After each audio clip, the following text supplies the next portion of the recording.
And then I was like, look, man, if you want to remake Frankenweenie, just remake Frankenweenie. There's no reason to bring pigeons into this. What's up, y'all? It's Novus. It's time to talk some more comics. Today we're talking, and let me get the title right, The Oddly Pedestrian Life of Christopher Chaos. A really long title for a decent book.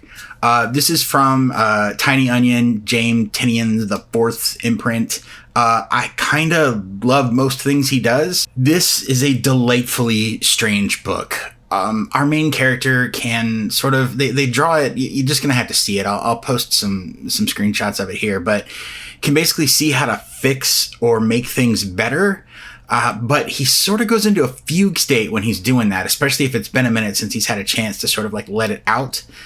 There's a shot of him supposed to be giving a soliloquy in drama class, and instead he has written all along the wall, all along the chalkboard, all along the bottom of the wall. This causes him no small amount of trouble. You can see like his life is kind of messed up because of it, and he doesn't want to interact with people because he thinks everyone thinks he's strange. We're sort of led to believe from the very beginning that he's breaking the fourth wall and he's talking to us. About halfway through the book, we realize he's actually talking to Peggy the Pigeon, who he considers his best friend. That's when this book takes a turn.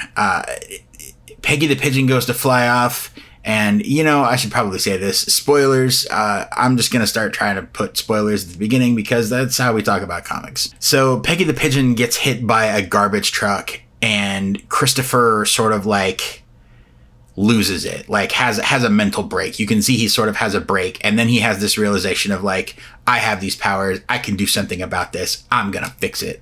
And he goes full on Frankenweenie. He goes into the garage, starts putting a bunch of random things together to help bring Peggy back. Now he succeeds, but Peggy ain't right. We don't know exactly why not, but she's got a really weird, scratchy, black word balloon saying coo now rather than like a normal balloon like all the other pigeons have, like Peggy had before. I'm sure this is going to play into it because we sort of see that happen on the last page. We're going to see more out of Christopher and what his powers do. But it just comes back to delightfully strange. You can definitely see sort of this like Tim Burton but edgier vibe to it. Which is kind of working for me. I'm curious to see where it goes. I'll definitely be picking up some more issues. And this is where we get to like my one bummer in the book. James Tynion the Fourth's name is the first name you see in the credits on the front of the book. You see his name first before you see any other name. And I didn't catch this until I got done. And don't get me wrong, I enjoyed the book, but it didn't feel quite like his normal thing.